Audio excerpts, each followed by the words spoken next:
Medical school is hard, that is no secret, but just getting there might be the hardest part. As an undergraduate student, your journey to getting accepted will be a long and arduous one.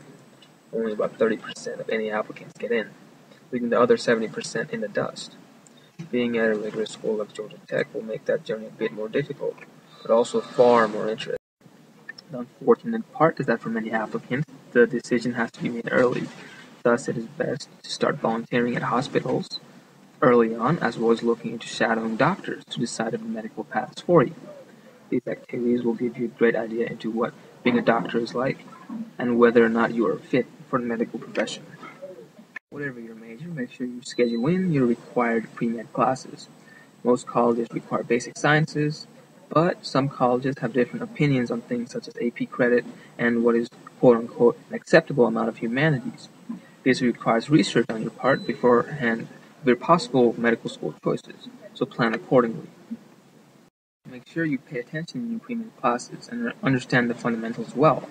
Understand the topics, especially in classes such as physics, chemistry, biology, and organic chemistry. Don't memorize, don't cram.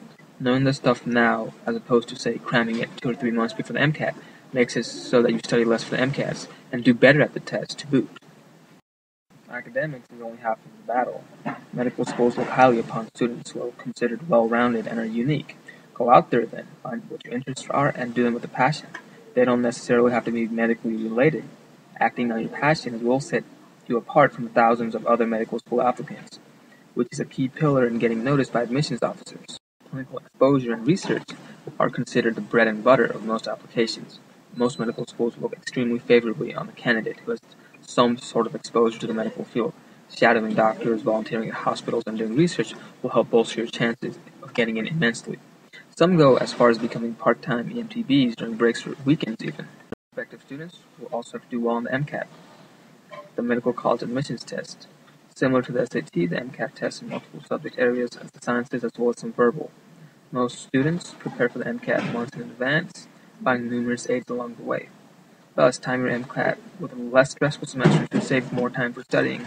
Once your scores are in and your resume is set, do an honest assessment of yourself. Consider the fact that the average GPAs are between 3.5 and 4.0, and the average MCAT score is above 30. Apply to many schools with averages below yours, a decent number with on-par scores, and a few reaches you might get lucky with come admissions time.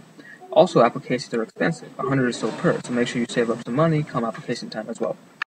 Soon, you'll find your acceptance letter in your mailbox.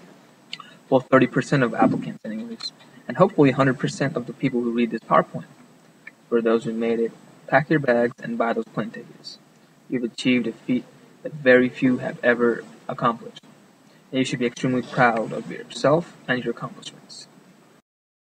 For those who haven't made it, there are many options you have open.